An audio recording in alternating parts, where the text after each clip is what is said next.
Why do cats stare at nothing? Relax, I'm not seeing ghosts. But don't scroll.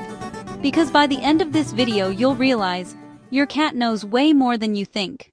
Hi human, I'm Halo, professional cat, part-time wall watcher. And today I'm finally explaining why we sit and stare at absolutely nothing, or so you think.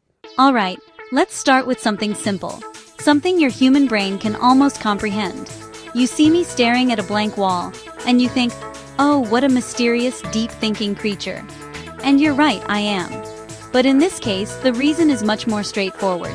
I hear things you cannot possibly hear. We're talking about a whole world of sound that's completely invisible to you.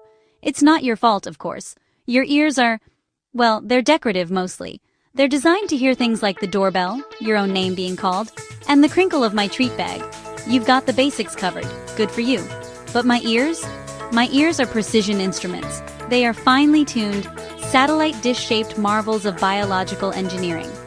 While you're plodding around in your limited little sound bubble, hearing frequencies up to a measly 20,000 hertz, I'm operating in a whole other dimension. I can hear up to 64,000 hertz, and some of my feline colleagues can push it even higher. That's ultrasonic territory. I'm basically a superhero. A very fluffy, nap-loving superhero. So, that wall you're ignoring? To me, it's a symphony of chaos. It's not just a wall, it's a bustling metropolis of activity. I can hear the high-frequency hum of the electricity pulsing through the wires inside. It's like a constant, irritating buzz that you're blissfully unaware of. I can hear the faint gurgle of water settling in the pipes, a tiny drama unfolding layers deep within your home's architecture. And the life. Oh, the life inside your walls. There might be a minuscule spider tiptoeing across its web, its tiny legs making infinitesimal vibrations. Or, my personal favorite, the faint, frantic scratching of a mouse who thinks it's being sneaky. Spoiler alert, it's not. To my ears, that mouse is running a marathon in heavy boots while playing the maracas. It's loud, it's distracting, and it's my sworn duty to monitor it with the intense, unblinking focus it deserves. So, no, I'm not being dramatic when my head snaps around to stare at a seemingly empty corner.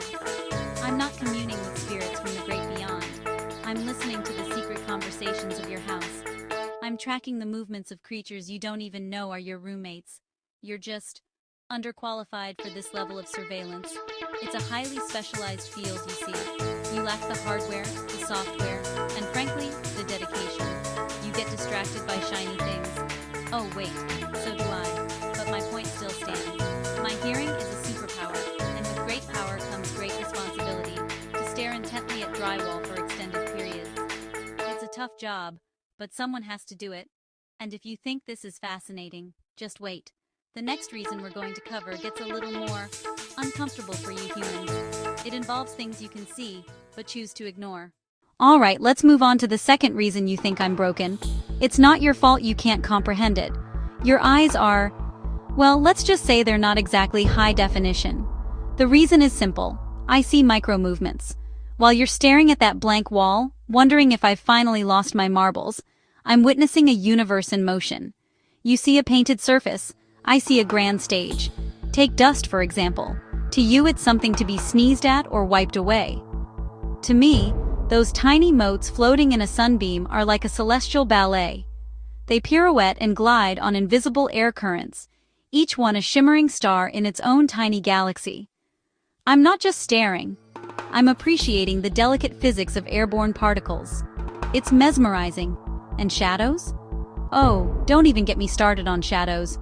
Your world is so binary. Light, dark, done. My world is a symphony of shades. I see the subtle creep of a shadow as a cloud drifts across the sun. I notice the flicker of a leaf's silhouette dancing outside the window. Each one is a character in a silent, slow-burn thriller. Is it just the wind? Or is it a rival cat plotting to cross my lawn? I must watch. I must know. That empty wall you're so concerned about? For me, it's a full-blown action movie, a live-streamed nature documentary, and an abstract art installation all at once. I see the faint reflection of the TV from across the room, the almost imperceptible vibration from the refrigerator kicking on, the microscopic spider rappelling from the ceiling on a thread of silk. It's a bug you missed, a story you can't see. So no, I'm not staring at nothing. I'm binge-watching reality in its purest, most unfiltered form. It's better than that show you watch with the shouting chefs. My point is, my senses are tuned to a frequency you can't even begin to register. It's a gift. A very entertaining gift. But you should probably stay with me. Because if you think my fascination with dust is weird, reason 3 is where you humans usually start to panic. And then there's the third, and perhaps most important reason for my intense staring contests with the wall. Sometimes, I'm not just looking at something you can't see, I'm looking at everything. Because I'm not just observing, I'm hunting. Now, before you get all concerned and start checking for mice, relax. I'm not talking about a physical hunt. Not right now anyway. This is far more advanced. This is a mental hunt, a tactical exercise. My ancestors didn't survive in the wild by just chasing whatever scurried past.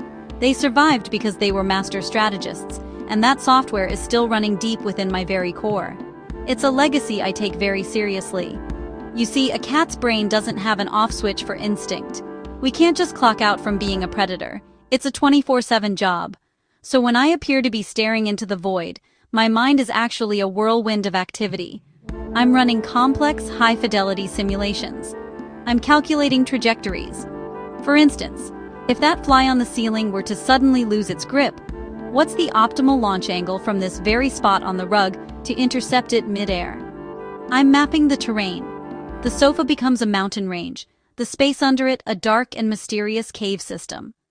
The hallway is a long, open plain, perfect for a full-speed sprint. I'm wargaming every possible scenario. What if the red dot appears from the left instead of the right? What if your foot under the blanket makes a sudden, unsanctioned move? I need a protocol for that. I need a contingency plan. This isn't just empty space I'm staring at. It's my training ground, my dojo, my command center. So while you see your furry companion zoned out, I'm actually in the middle of a critical mission briefing with myself. You call it staring at nothing. I call it honing my craft. You call it a blank stare. I call it strategy. And a good strategist is always prepared. Quick question. Has your cat ever stared, then suddenly ran? Yeah, now you're paying attention. Here's the part humans don't like. Sometimes, I'm just thinking about food, about comfort, about why you moved my bed 2 inches to the left. I haven't forgiven you.